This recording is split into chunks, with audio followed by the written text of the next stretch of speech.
그동안 최고 수준의 경호를 받아온 태구민 미래통합당 당선인이 의정활동을 시작하게 되면서 경호 문제가 세간의 관심을 받고 있다.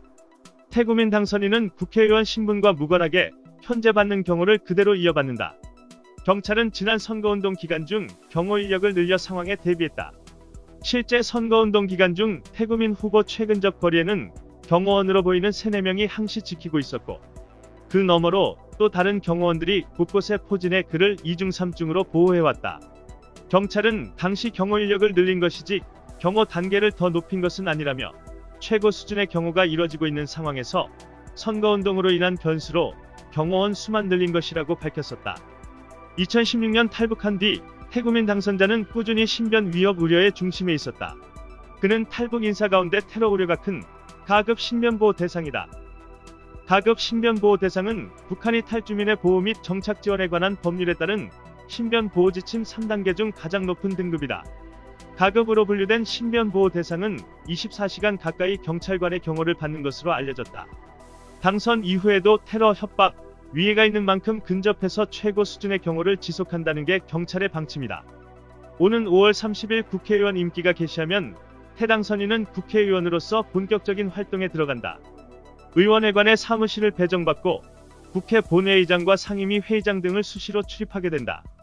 이때마다 그를 근접 경호하는 무장 경호원들도 늘 함께할 것으로 예상된다. 국회 역시 태구민 당선인 경호원들의 무기 소지를 허용한다는 입장이다. 다만 본회의장이나 상임위 회의장 안까지 경호원들의 출입은 어렵다고 밝혔다. 경찰은 이 경우 회의장 밖 또는 국회 4층 본회의장 관람석에 무장 경호원들을 배치해 상황을 대비할 것으로 보인다. 국회는 무장 경호원들이 국가 공무원 신분인 만큼 상시 출입증을 발급해 해당 선인의 신변 보호에 최대한 협조한다는 방침이다. 경찰 역시 최고 수준의 근접 경호 방침에 변함이 없다는 입장이다. 그러나 경찰은 무장 경호원 숫자가 몇 명인지 등에 대해서는 기밀 사항이라고 밝혔다. 의정활동 중 있는 해외 출장에 대해 경찰 관계자는 사안에 따라 다르다. 어떤 일로 가는지 사유가 중요할 수 있다며 그 나라 치안 상황 등을 고려해 종합적으로 판단해 경호를 할 것이라고 말했다. 태구민 당선인 외에 탈북자 출신 국회의원이 되는 미래한국당 비례대표 지성호 당선인도 현재 높은 수준의 경찰 경호를 받고 있는 것으로 전해졌다. 한편 탈북자 출신 최초의 국회의원은 지난 2012년 제19대 새누리당 비례대표로 입성한 조명철 전 의원이다. 조 전 의원의 경우도 의원회관 맨 위층의 의원실을 배정받는 등 최고 수준의 경호가 이뤄진 바 있다. 이상 뉴스 검색이었습니다. 구독과 좋아요 부탁드립니다.